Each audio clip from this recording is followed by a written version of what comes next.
Bueno, el pasado domingo estábamos recordando que vivimos en una sociedad, en un mundo que tiene una idea caricaturizada de Dios. ¿Alguna vez ustedes yendo, no sé, por algún lado, ya sea por el mercado o en algunas plazas, hay esos artistas que hacen caricaturas, ¿verdad? Y ellos te dicen, siéntese ahí, y empiezan a dibujarte, y cuando te muestran, definitivamente no es una fotografía tuya la que él ha dibujado. Es algo que denota, vamos a decirlo así, como que burla de tu apariencia, ¿verdad? Te exageran algunas cosas en tu rostro, te quitan otras, de tal manera que lo que ves ahí causa risa. Hermanos, muchas veces, en esta sociedad, en lugares que dicen que predican la palabra de Dios, en realidad están como ese artista de la plaza o del mercado haciendo una caricatura de Dios, añadiendo cosas que la Biblia no dice y quitando cosas que la Biblia sí dice de Dios. De manera que lo que tú ves como el producto final no es el Dios bíblico. Es una imagen que tarde o temprano termina ocasionando blasfemias o burlas. Muchas personas, y aquí vamos a generalizar, cristianos y no cristianos, tienen un concepto de Dios en base a sus propios pensamientos, a sus sentimientos, a sus emociones, pero muy alejados de lo que la Biblia dice de Dios. Hablábamos el pasado domingo de aquellos que se incomodan cuando leen en la Biblia lo que nuestro hermano Antonio leyó hace un momento en Nahum capítulo 1, versículos 1 al 14. Que Dios es un Dios que se aira con el pecador y va a castigar a sus enemigos. A muchos incomoda la idea de un Dios airado con el pecado y con el pecador. Pero muchos van más allá de solo la incomodidad. Muchos empiezan a querer ayudar a Dios a tener una mejor imagen, una imagen agradable, una imagen más aceptable por esta sociedad hipersensible, cristalizada y prejuiciosa en la que vivimos en el siglo XXI. ¿Y cuál es el argumento? Dios es amor, empiezan a clamar. Y como Dios es amor, entonces Dios no puede airarse con el pecador, no puede juzgar al pecador y no puede aborrecer al pecador. Entonces presentan el concepto de Dios es solo y puramente amor. Ahora, hermanos, con esto no estoy negando lo que la Biblia dice con el hecho de que Dios es amor. Primera Juan 4:8 dice, Dios es amor, es amor. Por supuesto que sí. El problema radica en divorciar, en separar, aislar uno de los atributos de Dios de todos los demás.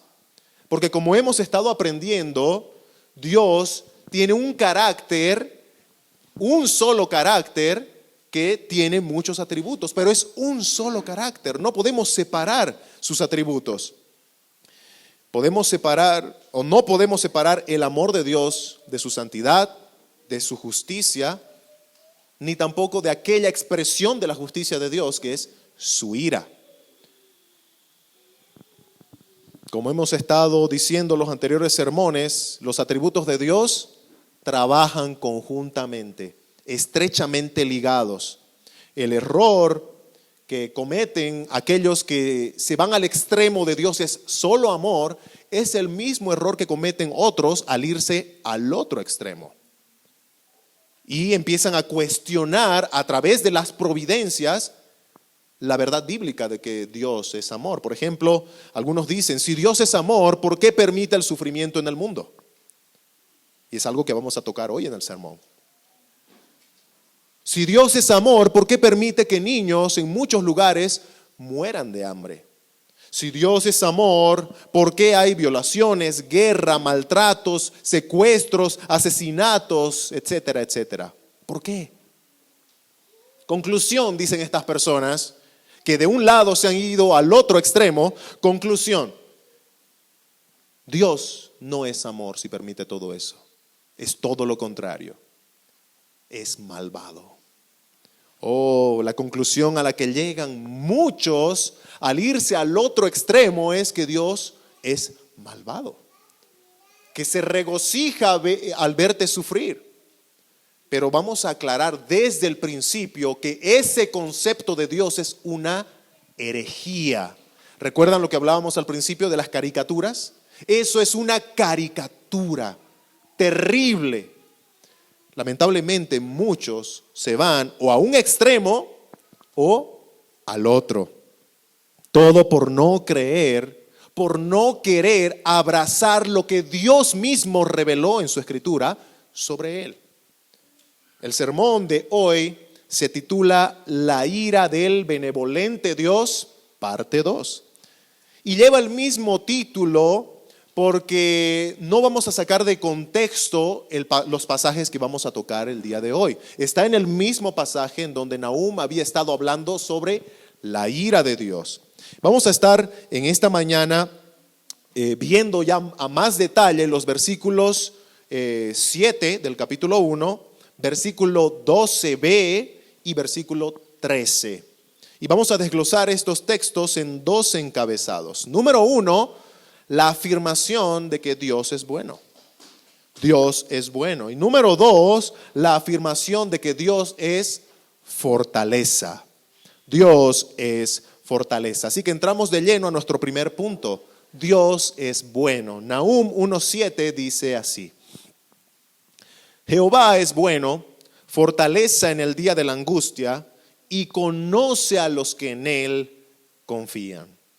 Este es un versículo muy conocido y muy curioso al mismo tiempo. Lo llamativo de este texto, lo interesante de este texto es la ubicación, empezando por ahí, la ubicación en el contexto inmediato en donde se encuentra. El profeta había estado hablando antes de este versículo de que Dios es un Dios de ira y que los esfuerzos de todos sus enemigos para tratar de librarse de su furor, de su justicia, de su todo poder, son en vano. ¿Recuerdan? Dios gobierna los tornados, Dios gobierna las aguas embravecidas de los océanos, Dios conmueve la tierra con su presencia, y ese imponente Dios que Nahum nos presenta en su carta no tendrá por inocente al culpable, dice el versículo 3, Nahum 1:3. Pero de repente, en medio de esa línea de pensamiento sobre la ira, la justicia de Dios, Nahum dice también: Jehová es bueno. ¿Te das cuenta de que ese versículo, Nahum 1:7, está en medio de toda esa línea de pensamiento sobre la justicia y la ira de Dios? Es llamativo, es curioso. No pensemos, hermanos, que esto es un accidente.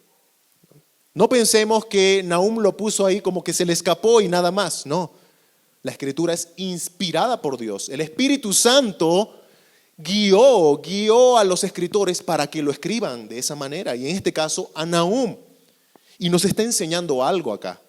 No pensemos erróneamente que el hecho de afirmar la ira de Dios, como Nahum lo ha estado haciendo, no pensemos que afirmar la ira de Dios niega su benevolencia, niega que Dios es bueno. No. Nahum quiere aclarar que Dios no deja de ser bueno por aplicar su indignación santa a sus adversarios. Dios es un Dios de ira, pero también Dios es bueno. Y en un momento vamos a tratar de engranar esos dos conceptos.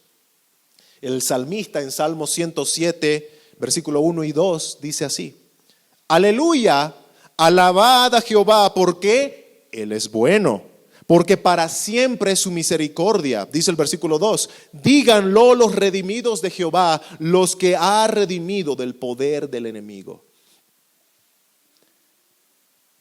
Entonces, aquí vemos a un escritor de la palabra de Dios, un salmista, declarando esa gran verdad también, como Nahum. Dios es bueno. Y esa es una verdad que los hijos de Dios tenemos que proclamar. Por eso dice, díganlo los redimidos de Jehová, los rescatados de Jehová, aquellos que han caído rendidos a sus pies. Tenemos que proclamar que Dios es bueno. Así que tenemos aquí un texto que apoya lo que Nahum dice y que apoya también la idea de que el hecho de afirmar que Dios es un Dios de ira no niega que Dios es un Dios bueno. Es un Dios bueno. Entonces ya Nahum nos empieza a presentar las dos caras de la moneda en su profecía, en una sola profecía, en un solo escrito. Nos empieza a mostrar la ira de Dios que se expresa para con sus adversarios, para con aquellos que son enemigos de Dios, pero también nos empieza a hablar de la benevolencia, la bondad de Dios que se expresa para con sus hijos, sus rescatados, sus ovejas. Y así como la ira de Dios, que hablábamos el pasado domingo, la ira de Dios no se parece en nada a la ira del hombre, porque la ira del hombre es pecaminosa. También la bondad del hombre. La bondad del hombre no se parece en nada a la bondad de Dios. El hombre fue hecho a imagen y semejanza de Dios. De manera que el hombre en algún momento trata de expresar aquello que Dios le ha transmitido en su misericordia, aquellos atributos comunicables que Dios le ha dado. Por eso dice que hemos sido hechos a imagen y semejanza de Dios. Aunque no somos dioses, Dios bondadosamente nos ha dado algunos atributos que nosotros originalmente debíamos reflejar a Dios. El amor, por ejemplo. El amor, la justicia, el deseo de justicia, ¿verdad? El problema es que después de la caída, todos esos atributos comunicables que hemos recibido de Dios ahora están distorsionados por el pecado. Así que aunque el hombre en algún momento trata de dar destellos de bondad, esos destellos de bondad están impregnados de pecado. Muchas veces nuestras bondades tienen mucho interés propio. Muchas veces nuestras bondades externas a veces son obligaciones. Muchas veces nuestras bondades tienen que ver con que me vean, ¿verdad? Hoy en nuestra generación los famosos selfies que uno se hace mostrando, mira, estoy haciendo un bien, ¿no? Es para que muchos vean lo que tú estás haciendo y recibas los aplausos de la gente. Entonces se dan cuenta que nuestras bondades al final ya no son bondades puras como debían haber sido. Por eso es que el profeta Isaías dice con tanta claridad que nuestras justicias, es decir, nuestras mejores obras, nuestras mejores acciones, son como trapos de inmundicia. Son como trapos sucios. ¿Por qué? Porque ya no están puras como debían haber sido en el principio. El profeta no está negando que el hombre intente hacer bondades, pero está declarando que esas bondades están impregnadas de pecado. Por eso dice, son inmundas, trapos sucios. Tenemos una idea distorsionada sobre la bondad.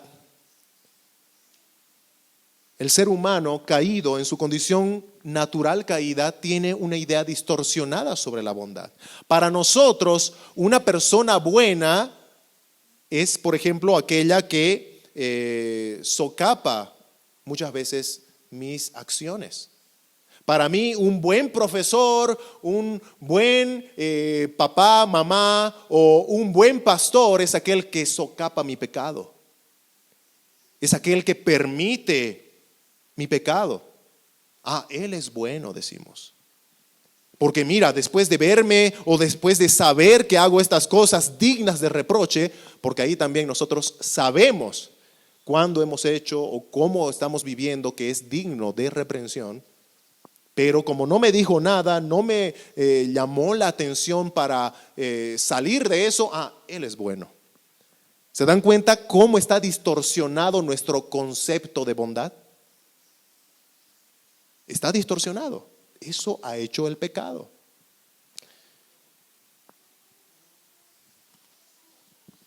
Pero la Biblia afirma de Dios que Dios es bueno. Él es perfectamente bueno. La bondad, la benevolencia de Dios no está distorsionada como la bondad del hombre. Y lo que Nahum quiere que sepamos es que cuando la Biblia afirma que Dios es bueno, no significa que Dios es cómplice de pecado ni socapador de pecado. Dios es bueno, pero no es cómplice.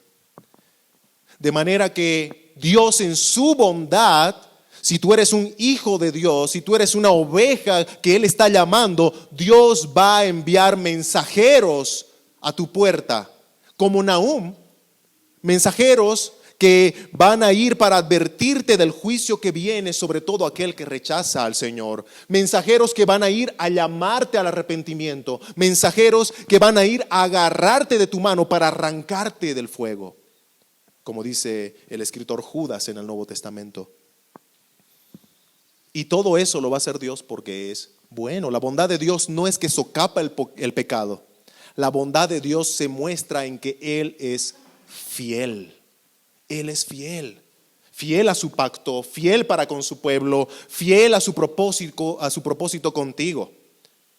Justo ayer estábamos estudiando con los pequeños cuál es o para qué te creó Dios a ti y a todas las cosas. Y la respuesta es tan sencilla y tan profunda al mismo tiempo. Dios te creó a ti y a todas las cosas para su propia gloria. Para su propia gloria. De manera que el propósito que Dios tiene contigo, si es que eres un cristiano, es hacer de ti un instrumento para su gloria. Y lo va a hacer. Si tú eres un hijo de Dios por la fe en Jesucristo, déjame decirte que tu Padre fiel, tu Padre bueno, no va a descansar hasta alejarte del pecado, porque Él es bueno. Porque Él es bueno. Y a veces cuando pensamos de nuestro Padre Celestial de esa manera, ¿verdad?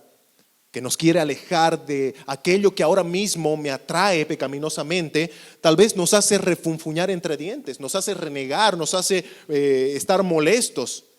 Pero al contrario de eso, si es que eres un hijo de Dios, debes apreciar la bondad de Dios en aquello que está haciendo en tu vida, al querer alejarte del pecado. Debes apreciar la bondad de Dios de tal manera que caigas rendido a sus pies en adoración, como el salmista decía: alabad a Jehová, porque Él es bueno. ¿Se dan cuenta qué es lo que está haciendo que este salmista alabe a Jehová? Que reconoce su bondad, que reconoce que Él es bueno, porque para siempre es su misericordia. Díganlo los redimidos, dice el texto. Los redimidos de Jehová, los que ha redimido del poder del enemigo. Y hace alusión de aquello de donde te ha sacado el Señor y de aquello con lo que ahora mismo tal vez estás luchando y que el Señor quiere mortificar de una vez por todas en tu vida. Así que, en primer lugar, vemos que reconocer que la bondad, que Dios es bueno, tiene que llevarnos a una adoración hacia Él. A una adoración. Yo te pregunto en esta mañana, ¿alabas a aquel Dios bondadoso que sacude aquellas migajas de pecado que aún hay en tu vida? Yo tengo mi hijita, la más pequeña, Amelia. Cuando ella come se ensucia toda la cara, ¿no? Se embarra, es tremendo. Y algo que a ella no le gusta es cuando ya sea mi esposa o yo nos acercamos con la toallita húmeda para limpiarle todo lo que se ha embarrado. Ella empieza a volcar la cara, empieza a llorar. No le gusta cuando uno de sus padres quiere limpiarle. Pero obviamente nosotros no vamos a dejarla así, ¿no? Hermanos, nosotros reaccionamos así con la bondad de nuestro Padre cuando se acerca a quitarnos la suciedad, las migajas que tenemos. Todas las naciones, volviendo a nuestro contexto de Nahum, todas las naciones que sufrían el sometimiento de los asirios anhelaban, deseaban de una vez por todas la estrepitosa caída de ese imperio. Y entre esas naciones vasallas, esas naciones pequeñas que estaban siendo sometidas y que pagaban tributo a aquel gran imperio asirio, estaba el reino del sur de Israel, que es Judá. Y el versículo de Nahum 1:7, que es el que hemos leído, ubicado en el contexto del juicio divino sobre Asiria, alude también que Dios mostrará su bondad para con su pueblo, para con Judá, porque Dios es fiel. Y ese mensaje alienta, fortalece, consuela al pueblo de Dios. Hay un comentarista que dice lo siguiente: el juicio venidero sobre Nínive, como consecuencia de sus terribles atrocidades contra varias naciones, incluyendo Israel, el reino del norte, en el año 722 a.C., esa caída profetizada de Nínive sería de gran consuelo para la afligida Judá, que había sentido la amenaza del imperio asirio muy de cerca. De hecho, Asiria había capturado gran parte de los ejércitos de Judá y hasta había sitiado Jerusalén en el año 701 a.C., durante gran parte del reinado de Manasés. Judá había estado pagando tributo a Siria. Así que nosotros podemos ver cómo en ese contexto Judá ya deseaba ser rescatada. Deseaba que su libertador, que Jehová, venga en su rescate. Así que Nahum asegura la caída del enemigo. Y en medio de un discurso de juicio justo, porque es un juicio justo, ensalza también la bondad y la misericordia de Dios para con su pueblo. Hermano, terminando este primer punto, que nadie te diga lo contrario de lo que la Biblia dice de Dios. Que nadie te diga, pero si Dios es bueno, ¿cómo puede ser un Dios de ira? Nahum dice, es así. Dios es un Dios de ira, un Dios de justicia, y no deja de ser bueno por eso. Dios es un Dios bueno, un Dios misericordioso, pero no deja de ser justo y un Dios de ira. Eso nos está mostrando Nahum en este primer punto. La ira benevolente de Dios. Dios es bueno, Dios es luz. Y aún juzgando al pecador, no hay ningunas tinieblas en él, como dice el apóstol Juan. Si pasamos a nuestro segundo punto, que vamos a tal vez notar que este segundo punto es un poco más detallado. Segundo punto, la afirmación de que Dios es fortaleza. Dice Nahum 1:7, Jehová es bueno, fortaleza en el día de la angustia. Fortaleza en el día de la angustia. Todos aquellos que ponen sus esperanzas en el Señor, para todos aquellos que se refugian en Él, Él es su fortaleza. Él es su fortaleza. Nahum hace un contraste, usando este término ahí en el texto sobre la fortaleza, hace un contraste al mostrar que hay muchos que antes de ir y refugiarse en la fortaleza verdadera que es el Señor, prefieren refugiarse en cualquier otra cosa. Aquí en el contexto, Nahum hace alusión a que los ninivitas se refugiaban o se sentían seguros en sus muros. En sus muros. Eran muros tan altos, por lo menos unos 30 metros de altura, y tenían zanjas entre el muro y la parte de afuera de 18 metros para abajo. De tal manera que era difícil poder saltar al muro, y si podías, no podías saltar 30 metros para arriba. Era difícil ingresar. De tal manera que los ninivitas, que representa al imperio asirio, porque es su capital, Se sentían seguros, tan seguros que dice Nahum 1:10, aunque sean como espinos entretejidos y estén empapados en su embriaguez, serán consumidos como hojarasca completamente seca. Los ninivitas pensaban que estaban protegidos como rodeados entre espinos impenetrables. Pero Dios dice, no, aunque con sus espinos van a ser quemados como hojas secas. No importa cuán fuerte, no importa cuán firme crea el enemigo que son sus muros, serán consumidos.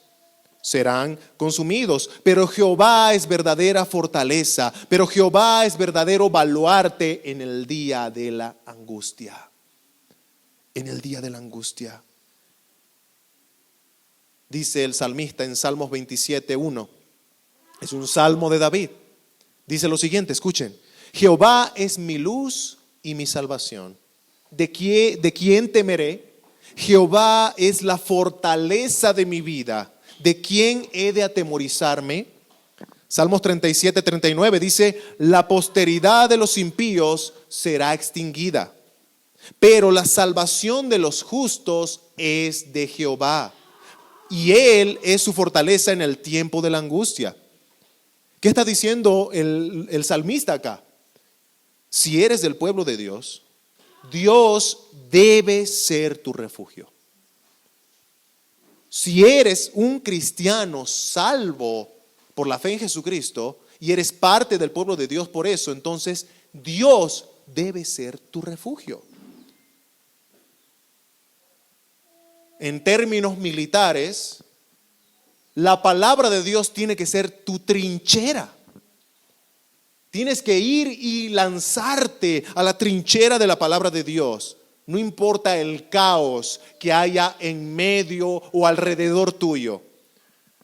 Tienes que refugiarte en su palabra.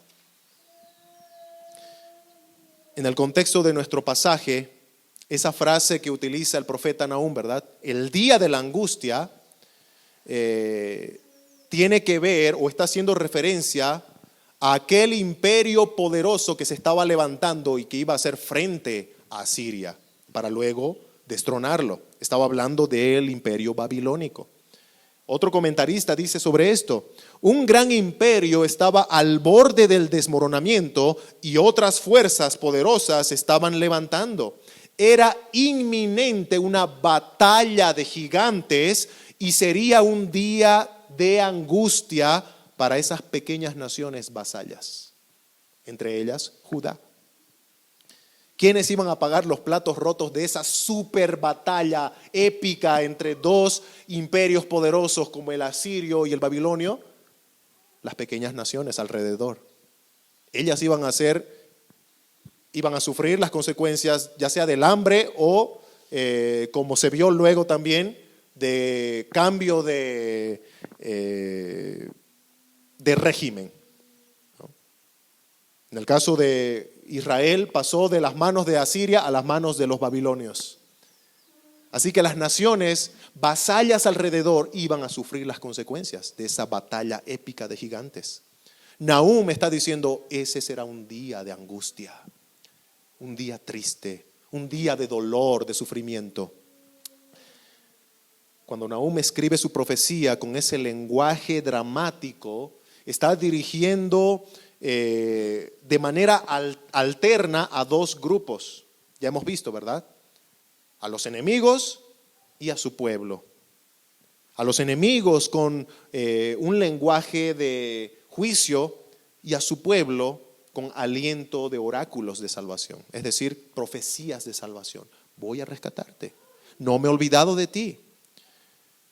Ahora vamos a analizar en un contexto más práctico para nuestra vida esa frase, el día de la angustia. Y vamos a analizarla en tres incisos. El primero, inciso A, vamos a ver que Dios es quien trae soberanamente la aflicción. Es Dios quien trae soberanamente la aflicción. Dice Nahum 1, versículo 12b.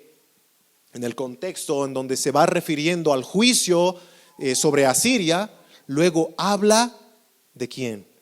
de su pueblo, de Judá, y le dice, bastante te he afligido. ¿Escuchaste bien lo que Dios está diciéndole a su pueblo?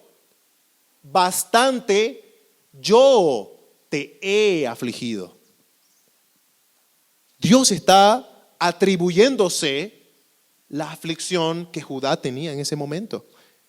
Y cualquiera se preguntará, pero ¿por qué?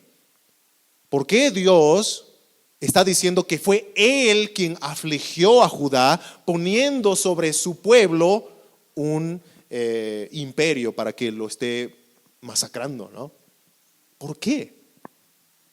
Vamos a responderlo. Pero algo que tenemos que aprender de esto es que no pensemos que las calamidades que suceden es porque de alguna manera se le escaparon de las manos de Dios. No es que lo que ahora te está sucediendo, el sufrimiento, el dolor, la aflicción que estás pasando, es porque Dios se durmió o Dios se olvidó de ti. No. Las Escrituras son claras en dos aspectos. En primer lugar, son claras al decirnos que Dios no es originador del pecado. Dios no es originador de la maldad. Él no es el culpable de la introducción de las consecuencias del pecado en el mundo tampoco. Pero también, nosotros sabemos quién es el verdadero responsable, ¿no? La Escritura nos muestra que es el ser humano, el hombre y la mujer, con su desobediencia, quien introdujo el dolor, la decepción, la vergüenza, las enfermedades, la muerte a este mundo. Fue el ser humano. Nosotros representados ahí, fuimos nosotros. Pero también las Escrituras nos enseñan que Dios utiliza sabia, y estas palabras que he utilizado acá, las he utilizado con mucho cuidado.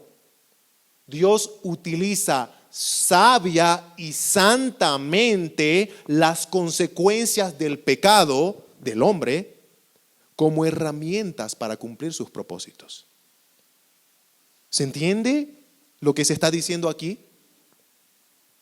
Aunque Dios no introdujo las enfermedades, porque es consecuencia del pecado del hombre, aunque Dios no introdujo la codicia en el corazón del ladrón, aunque Dios no introdujo la muerte a este mundo, como decíamos, son consecuencias del pecado del hombre, Dios, y vamos a entenderlo con una ilustración bíblica, Dios, por ejemplo, trajo a su siervo Job una enfermedad, ladrones que roben sus bienes materiales y también la muerte de todos sus hijos. Porque dice el texto ahí en Job capítulo 1 que Dios permitió un viento, trajo un viento huracanado que tumbó la casa encima de todos sus hijos. Y uno empieza a pensar, ¿qué? ¿Dios permitió todo eso? Sí, dice la Biblia que Satanás fue a pedirle permiso a Dios y Dios, aunque poniendo límites, le dijo, ve. No toques su vida, pero ve. Dios permite calamidades, permite sufrimientos.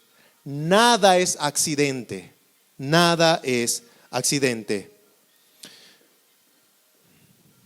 Todas estas cosas nos pueden sonar duras, ¿verdad? Pero aquí se aplica lo que dice el apóstol Pablo para aquellos que somos cristianos. Dice Romanos 8:28. Y sabemos que a los que aman a Dios, todas las cosas, no solo algunas cosas, no solo algunas circunstancias, todas las cosas nos ayudan a bien, incluyendo las pruebas. Esto es a los que conforme a su propósito son llamados. Así que aunque nos suene terrible lo que le sucedió a Job, este siervo de Dios al final del túnel de la aflicción terminó clamando con tanta claridad: de a oídas te había oído, mas ahora mis ojos te ven, Señor. Dios cumplió el propósito con Job, revelarse más profundamente a él. Cuando Nahum, hablando de parte de Dios a Judá, dice, bastante te he afligido, nos está dando a conocer que Él permitió ese sufrimiento en manos del imperio asirio. No era un accidente. Y aquí vamos a aprender algo también, que Dios prueba en dos sentidos, pero al final tiene el mismo propósito. En el contexto de los que reinaban en la época en la que Nahum escribió su escrito, que fue entre el año 663 antes de Cristo al 654 antes de Cristo, se sabe que era el rey Manasés quien reinaba en Judá. Y el reinado de Manasés se conoce por muchas cosas y no son buenas. En primer lugar, bueno, era tal vez una información un poco bien externa, es el reinado más largo en toda Judá. Es el rey que reinó más largo, 55 años reinando en Judá. Pero también vemos que Manasés se conoce por ser el periodo de mayor infidelidad del pueblo hacia Dios. Manasés mandó por los suelos la reforma que había hecho su padre Ezequías. Cuando se habla de Ezequías, se lo conoce como alguien que hizo lo bueno delante de Dios. Derrumbó altares paganos, derrumbó todos esos lugares altos, inapropiados para la adoración. Pero luego viene su hijo, Manasés. ¿Y qué hace él? Todo lo contrario. Reedificó los lugares altos que su padre destruyó, levantó altares a dioses falsos como Baal, como Acera, adoró a los ejércitos del cielo, poniendo estatuas dentro del templo, y cuando se refiere al ejército de los cielos está hablando de la luna, las estrellas, el sol, los ángeles. Hizo pasar por fuego a su hijo. Quemó a su hijo como parte de esos ritos paganos que hacían los que no adoraban al Dios verdadero. Practicó la hechicería. Se fue delante de adivinos. Así que el escritor de Segundo de Reyes, capítulo 21, versículo 6b, lo resume todo diciendo lo siguiente: hizo mucho mal ante los ojos del Señor, provocándole a ira. Y bueno, luego de todo eso que menciona el escritor, de lo que hizo Manasés haciendo pecar al pueblo, Dios también muestra una profecía, profecías de juicio, profecías de disciplina para su pueblo. Así que es más que obvio que Dios iba a traer el día de la aflicción sobre su pueblo. Iba a hacerlo en un tono disciplinario. Pero esa disciplina iba a cumplir el propósito santo de Dios, de hacer reflexionar a su pueblo, a sus hijos, sobre sus pecados, para que vuelquen la mirada nuevamente al Señor. Así que ahí vemos los dos sentidos en el que Dios aflige. Dios trae soberanamente la aflicción, a veces como a Job, de una manera instructiva, santificadora, y otras veces Dios trae la aflicción como al pueblo de Judá, de una manera correctiva, santificadora. Pero ambas cumplen ese propósito: santificar a su pueblo, quitar las migajas de pecado en su pueblo, ir haciendo de sus hijos cada vez más parecidos a lo que Él quiere, que el Nuevo Testamento nos aclara, que sean como la faz de Jesucristo. Sus propósitos son sabios y buenos. Así que, como veíamos en este primer inciso, Dios trae soberanamente la aflicción. Ahora pasamos al siguiente inciso. Inciso B: Dios es fortaleza en la aflicción. Dios no solo te mete en la aflicción y dice, ok, arréglatelas, ¿no? No, Dios trae la aflicción, pero Dios te sostiene en la aflicción, te sustenta en la aflicción. En el fuego de prueba, muchos hacen todo menos acercarse a Dios. Dice en Nahum 1:7, Jehová es bueno, fortaleza en el día de la angustia. Aquí voy a mencionar algo interesante, ¿no? Yo sé que hay ciertas enfermedades, ¿no?, que obviamente afectan el cuerpo biológicamente, que pueden causar depresión, por ejemplo, ¿no? Por ejemplo, yo tengo una enfermedad autoinmune que afecta mi nivel hormonal y causa depresión. Gracias a Dios ya está medicado, ¿no? Pero hermanos, incluso con esas enfermedades no hay excusa para decir que no podemos ponerlas en las manos de Dios. Debemos hacerlo. Pero a lo que quería ir es que de manera general, dentro de la cristiandad del día de hoy, muchos caen en depresión no por un aspecto biológico, físico, no por algo, por una enfermedad de su cuerpo, sino por un terrible descuido espiritual. Por un descuido espiritual. Porque todos en algún momento pasamos por pruebas, ¿verdad? Sufrimos dolores, aflicciones. El tema es a dónde acudimos en ese momento. Nadie puede decir que nunca ha pasado por problemas, pero sí la diferencia está en dónde acudimos. En medio de la aflicción, uno de los consejos más dados por muchos a aquellas personas que están sufriendo es que se distraiga. Eso le va a hacer bien. A mí me lo han dicho, ¿verdad? Como que la mera distracción va a hacer que tu aflicción no solamente se olvide, sino también se resuelva. Y que las heridas del alma y del corazón se sanen por esas distracciones que te aconsejan, ¿verdad? Y cuando digo distracciones estoy hablando de todo lo que nosotros podemos conocer como hobbies, ¿no? Actividades que se pueden hacer. Por ejemplo, alguien que cae normalmente en algún problema terrible y quiere olvidar el problema, a veces se sumerge en ver series interminables en Netflix, ¿no? O películas, ¿no? O también, por ejemplo, algunos tratan de refugiarse en el deporte, ¿no? Y termino de jugar acá y voy a jugar allá. Trato de distraer mi mente con el deporte. Otros tratan de distraer su mente de los problemas con el trabajo o con viajes, con paseos. Ahora aquí tengo que aclarar, hermano, que todo esto que estoy mencionando no es malo en sí mismo.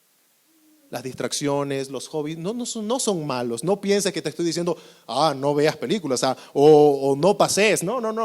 No son malos en sí mismos. Pero escucha bien esto. Si esas distracciones te distraen, valga la redundancia, te apartan de buscar a Dios cuando estás sufriendo, entonces ahí sí estás pecando. Ahí sí estás pecando. Y no solo estás pecando al ignorar a Dios para abrazar otras cosas que no van a hacer nada en tu vida, sino que estás sufriendo en vano. Estás sufriendo en vano. Las distracciones no son el propósito de la aflicción que Dios ha traído a tu vida. Las distracciones no cumplen ese propósito. O mejor dicho, las aflicciones no cumplen el propósito de llevarte a las distracciones. El propósito de la aflicción que Dios trae a la vida es que lo busques a Él. Que Él sea tu fortaleza. Que Él sea tu refugio, que Él sea tu esperanza, que Él sea tu castillo fuerte, que Él sea tu escudo. El propósito de las aflicciones es que le busques a Él. El Salmo 91, un salmo muy conocido, versículos 1 y 2 dice: el que habita al abrigo del Altísimo morará bajo la sombra del Omnipotente. Diré yo a Jehová, esperanza mía y castillo mío, mi Dios en quien confiaré. La pregunta es, ¿en serio confías en aquel que es escudo, en aquel que es castillo fuerte? ¿Confías? Otro texto que hace énfasis es Salmos 18, versículos 1 y 2. Dice: te amo, oh Jehová, fortaleza mía, Jehová, roca mía y castillo mío, y mi libertador, Dios mío, fortaleza mía. En Él confiaré, mi escudo y la fuerza de mi salvación, mi alto refugio. Es interesante, estos textos tienen en común la dependencia total en aquel que es mi refugio. ¿Dependes enteramente en Dios? Vuelvo a repetir ese término militar. No corras a las trincheras falsas del mundo, que ni sacian el alma ni sanan el corazón.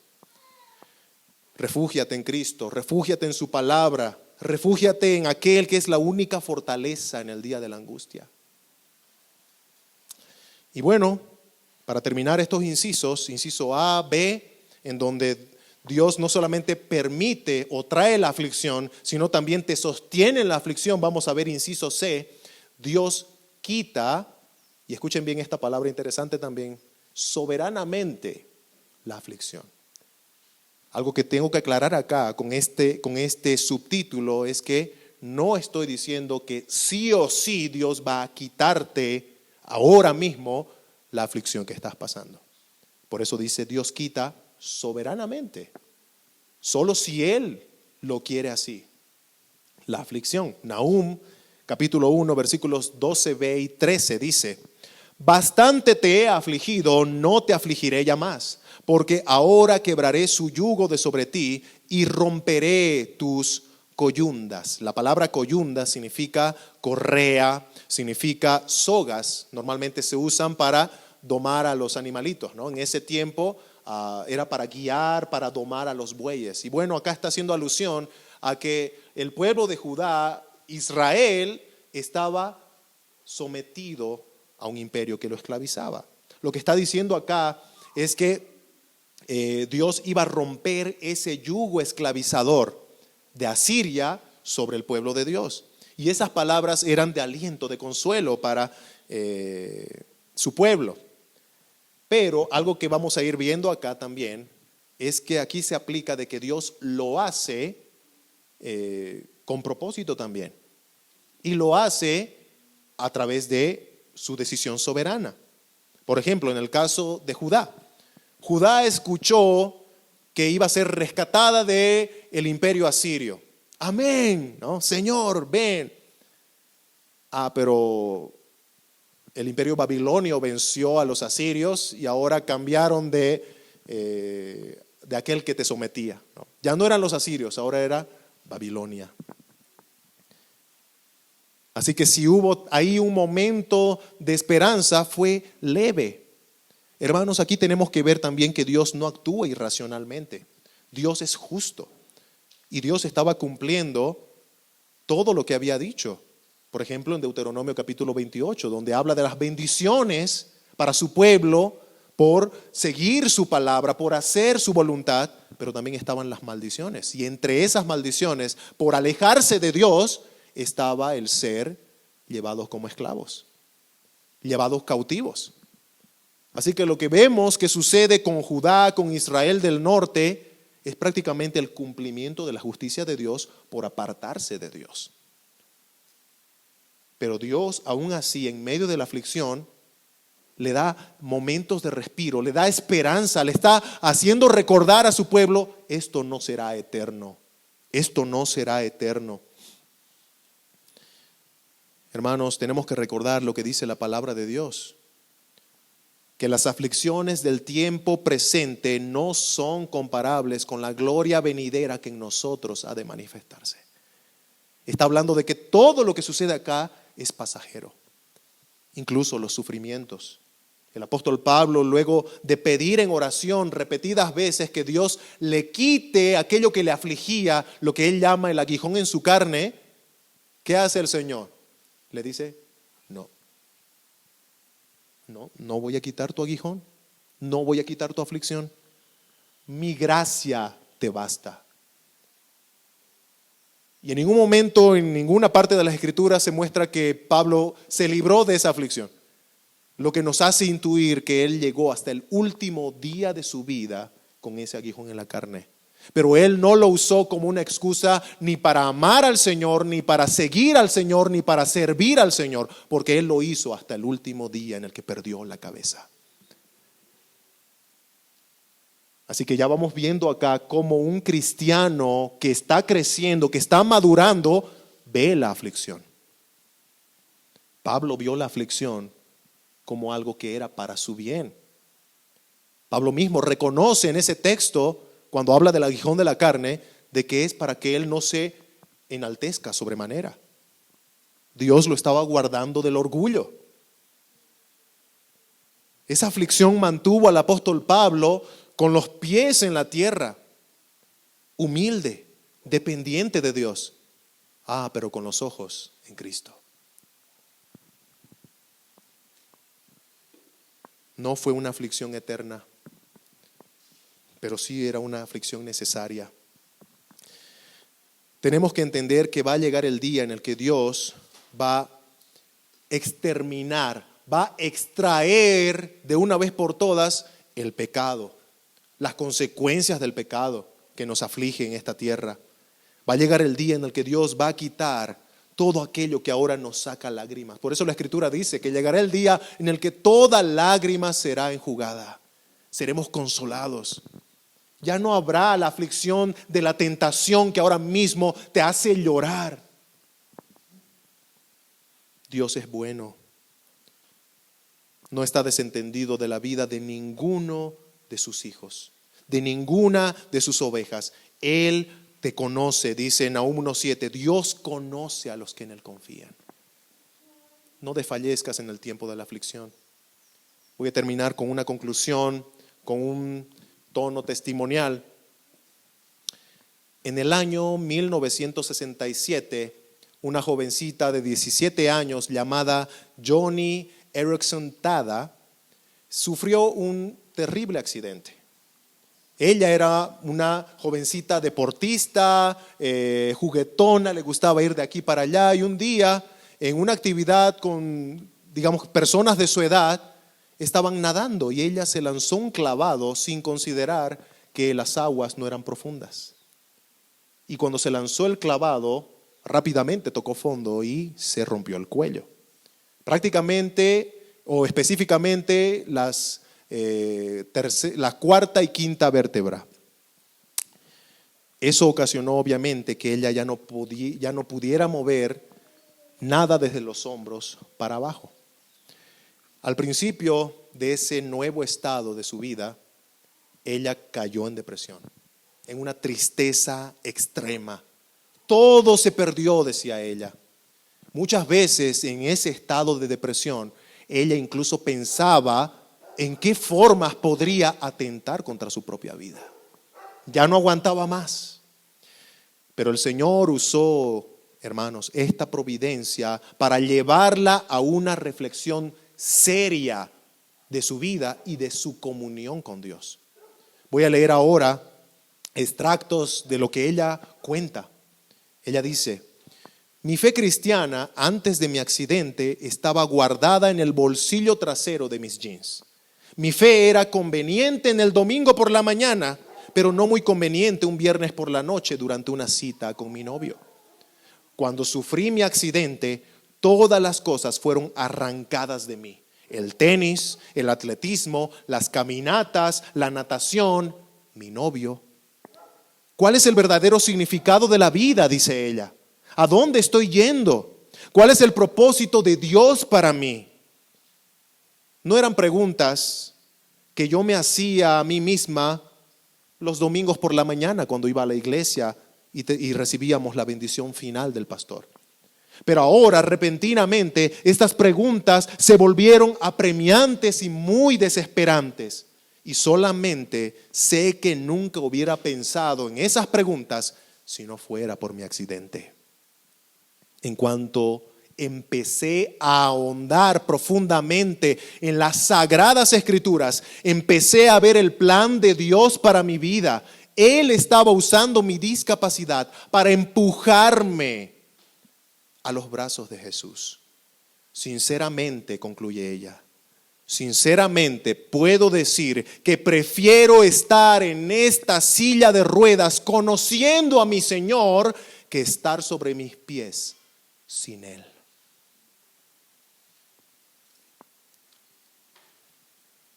Un cristiano tiene que ver la aflicción de esta manera. Lo hizo Pablo, lo hizo esta hermana, porque el Espíritu Santo nos impulsa a hacerlo. Así que al final, a pesar de su situación, esta hermana podía fácilmente decir lo que Nahum dice: Dios es bueno, fortaleza en el día de la angustia. No pretendas laxar tu aflicción con cualquier otra cosa que el mundo te ofrece. Distracciones, métodos mundanos. A veces pensamos que el tiempo en sí mismo es una cura para la aflicción, ¿verdad? El tiempo lo va a sanar. No, el tiempo en sí mismo no sana las heridas del alma. Tienes que empezar a ver tu aflicción a la luz de las sagradas escrituras. Apresura tus pies a la única fuente de respuesta, que es la palabra de Dios. Y te vas a dar cuenta que ahí vas a encontrar que Dios te va a decir por su palabra cuál es el propósito para tu vida. ¿Cuál es el propósito de lo que te está pasando? Él te va a decir por su palabra a dónde debes ir. Él te va a decir por su palabra cuál es el verdadero significado de tu vida. Y tal vez si tú no conoces a Cristo, también sabemos que la aflicción está fuera como dentro del pueblo de Dios. Si tú no conoces a Cristo y estás afligido de alguna u otra manera, Dios te dice también por su palabra quién eres tú y quién es Él.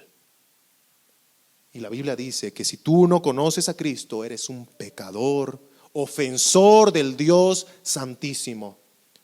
La Biblia dice que estás muerto en tus delitos y pecados y que no puedes sacarte de esa condición de muerto por ti mismo.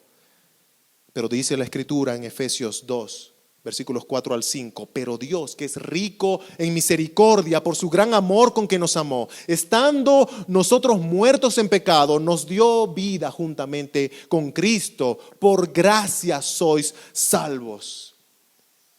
Cristo es la única fuente de salvación, de perdón, de sanidad espiritual. Si crees en Jesús, si dejas de confiar en todos, incluyéndote a ti, y depositas toda tu fe en aquel que murió en la cruz, pero que resucitó de los muertos, el Señor te va a dar vida eterna. Ya no vas a estar muerto, vas a estar vivo. Tendrás propósito por el cual ahora vivir, para la gloria de Dios. Cree en el Señor Jesucristo. Te insto ahora mismo a escuchar el llamado del buen pastor. Cree en el Señor Jesucristo. Ten en cuenta que ahora mismo yo soy como Nahum avisándole a los ninivitas, avisándole a aquellos que el juicio viene, porque Dios es bueno, pero Dios es justo. Ni el uno niega el otro. Cree en el Señor Jesucristo y serás salvo. Cree en el Señor Jesucristo y dejarás de ser esclavo del pecado y empezarás a ser libre en Jesús.